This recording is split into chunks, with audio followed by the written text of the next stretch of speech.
Anem a fer un reportatge on intentarem explicar quines decisions se prenen en les 3 institucions valencianes més importants. Per una part, l'Ajuntament, on entrevistarem a l'alcaldessa.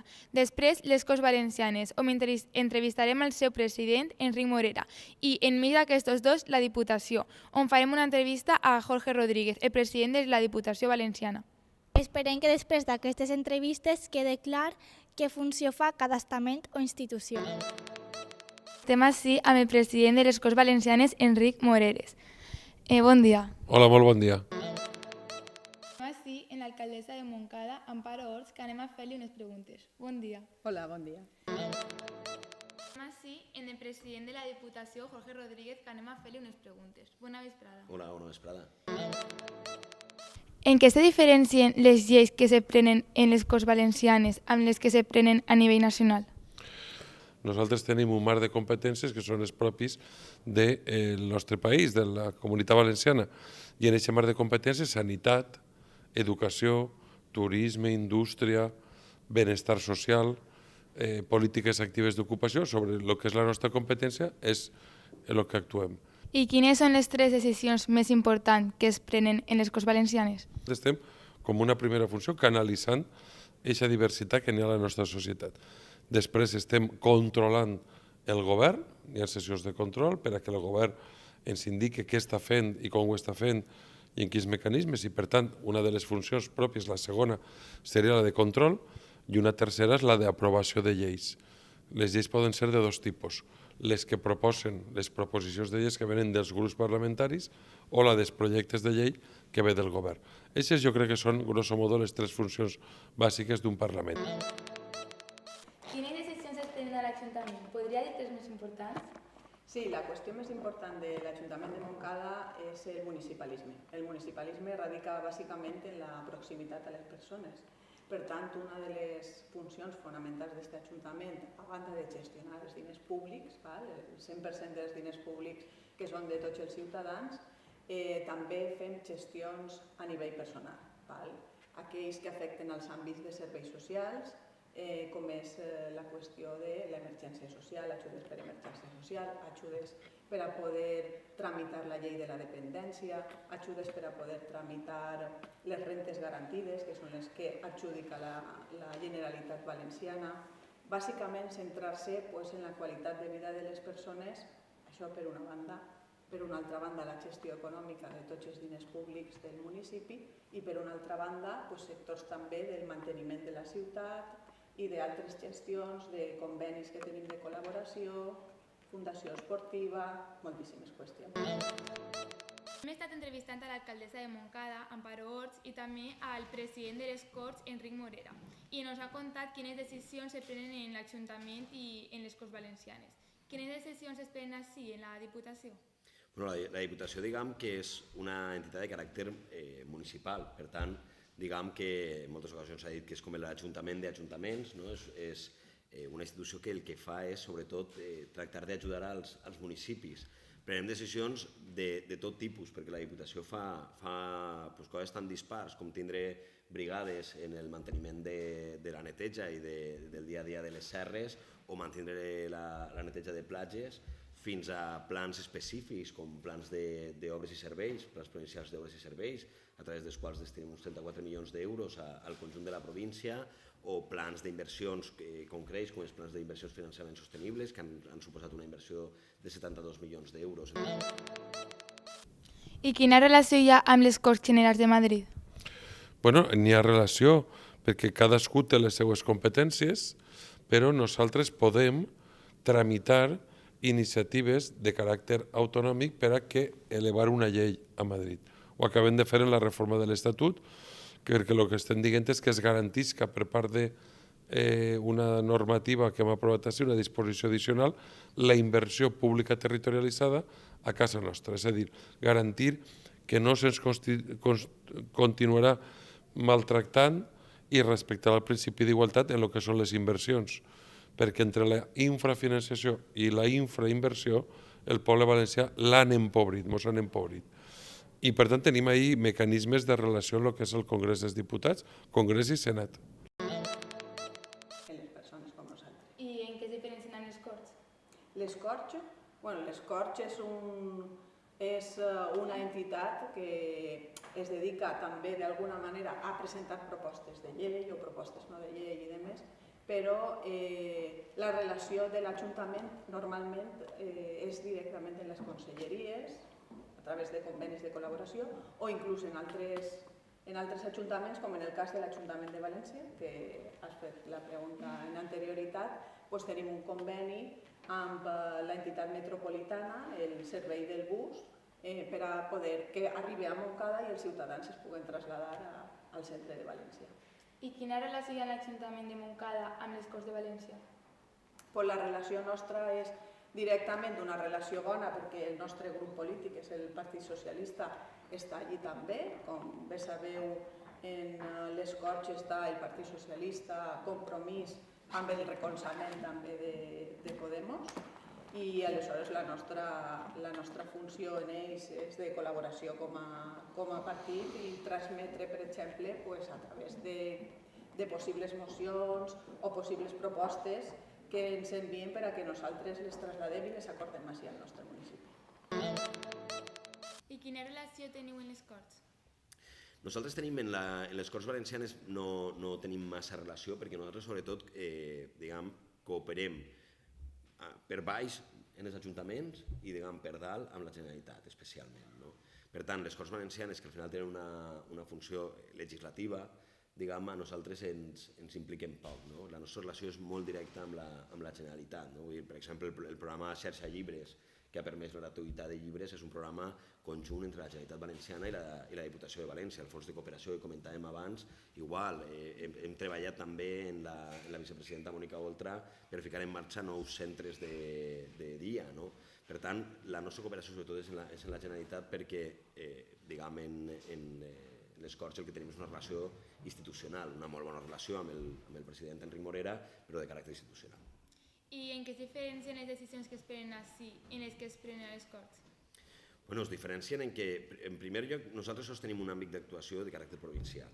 Les Corts no, les Corts quan legislen per al conjunt de la comunitat. Per altra banda, nosaltres, som una administració d'acció, més que de reglamentació som d'acció. Nosaltres el que fem és tindre uns diners que a través d'una sèrie de plans que responen a una sèrie de criteris objectius arriben als municipis i acaben convertint-se en inversions, en programes d'ocupació, etc. Mentre que les Corts Valencianes tenen una funció molt més reguladora de la convivència, de com s'ha d'edificar o no, de com es fan els plans generals, tenen una funció molt més reguladora, nosaltres som molt més d'acció. I quina és la formació acadèmica necessària per ocupar aquest lloc de treball? Has de tindre una formació acadèmica en les disciplines en les que tu vulguis, però sobretot has de tindre vocació de servei públic. La política no és una professió, no pot ser una professió, la política ha de ser, sobretot, voluntat de servir a la teua comunitat, al teu país, a la teua gent. Si no hi ha vocació política, sobretot la política no és per a vindre a enriquir-se, sinó per a servir i solucionar problemes.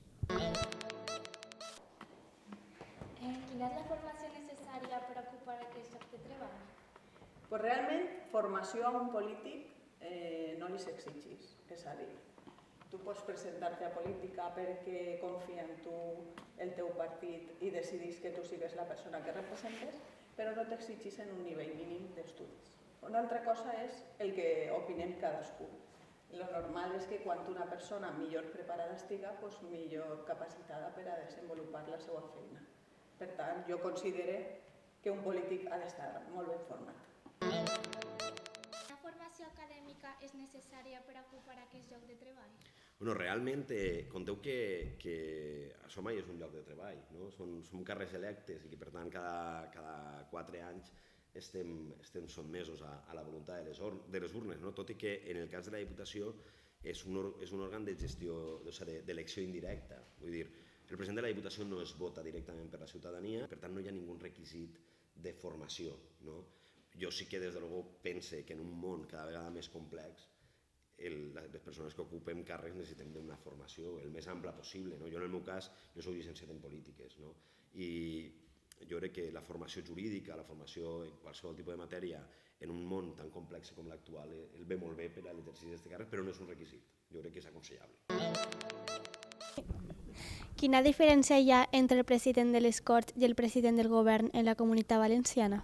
El president del govern és el president del Consell, que és l'àmbit governamental, és els que governen, i el president de les Corts el que fa és actuar per a que la democràcia representativa s'expressi bé en les tres funcions que hem fet.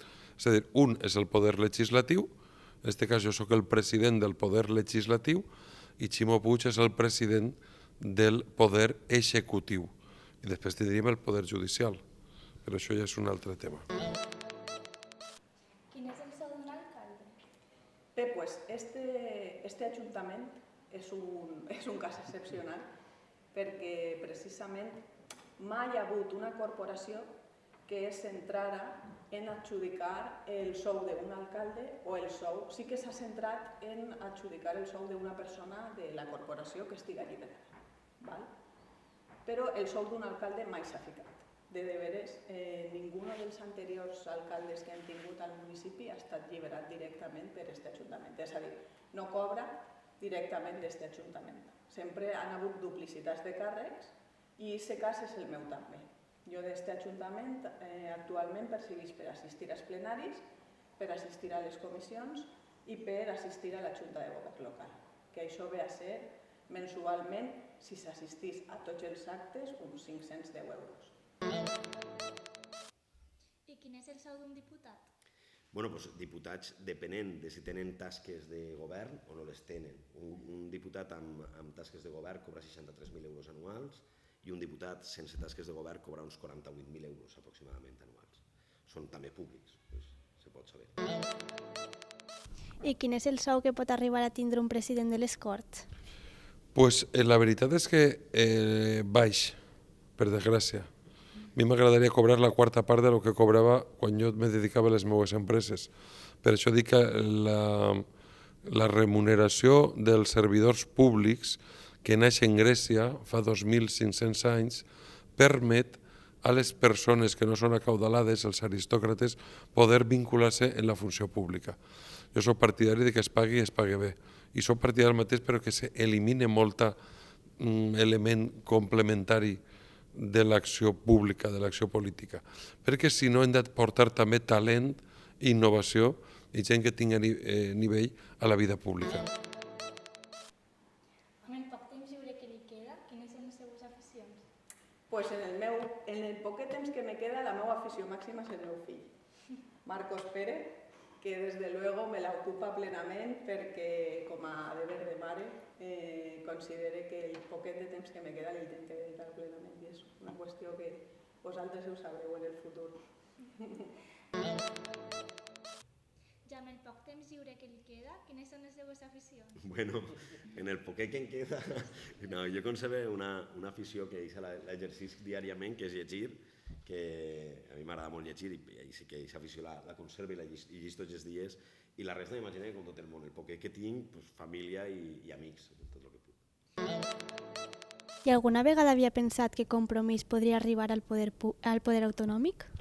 Sí, perquè el que volem és que cada vegada n'hi hagi més dones i homes que compartisquen els valors que impulsa Compromís. Això no es pot imposar, això ho has de raonar, explicar de forma assertiva, positiva, i sabíem que n'hi ha un espai de molts valencians i valencianes que volen continuar sent valencians i valencianes en un món global.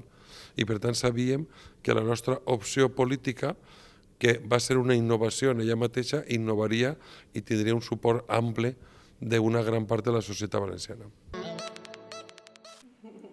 Amb qui de l'oposició es prendria un cafè?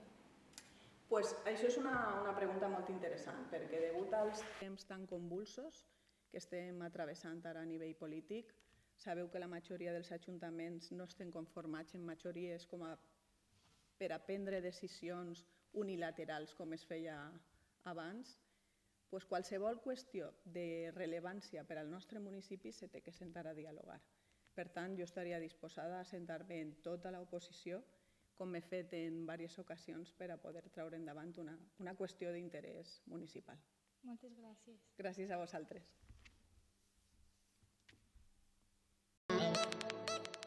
Amb qui de l'oposició es prendria un cafè? La relació així realment en tant de govern com d'oposició és una relació molt bona. Val? Normalment és una institució que no sol tindre massa crispació política, perquè en el fons el que fa la Diputació és tractar de repartir fons per al conjunt dels ajuntaments.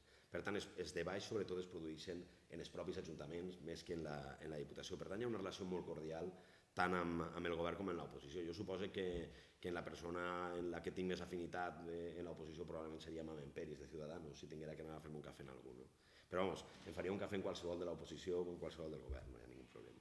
Moltes gràcies. Gràcies a vosaltres, un plaer. Amb quin membre de l'oposició se n'aniria a dinar? Jo en tots, més en uns que nosaltres, o en unes que nosaltres, perquè la política, clar, tenim un repte molt difícil, perquè tots som persones, però persones que tenim una visió diferent d'alguns temes, però la nostra missió és canalitzar aquesta diversitat així i arribar a concretar acords i consensos. Per tant, jo com a persones es respecte a tots. Discrepe de moltes coses o molts punts de vista d'alguns de l'oposició o inclús del meu propi projecte polític, però això és la vida. Però jo com a anar a dinar a nivell personal considero que tinc bons amics fins i tot en gent que són d'altres opcions polítics i això és el bo, perquè hem de traduir la diversitat que n'hi ha en la societat, però en definitiva són persones i ens hem d'escoltar, hem de dialogar i arribar a acords. A quines activitats dedica el poc temps lliure que li queda? Pues la veritat és que me queda poc temps lliure, però primer a fer les feines de la casa, perquè visc en una casa i no estic en un hotel. Entonces, pues comprar, jo m'he agafat una especialització, netejar, fer algun dinar i comprar. Aquesta és la meva faena en casa. Després m'agrada molt llegir, m'agrada el cine, m'agrada cuinar, m'agrada la pilota valenciana. En Montcada teniu trinquet? No, teniu trinquet? Sí, bueno, la ciutat de la pilota, clar. Ara estava jo, clar, trinquet, ciutat de la pilota. I conviure i estar amb els amics i les amigues, no? Sopar, sobre taules. Gustos molt senzills, molt normals. Pues moltes gràcies. A vosaltres.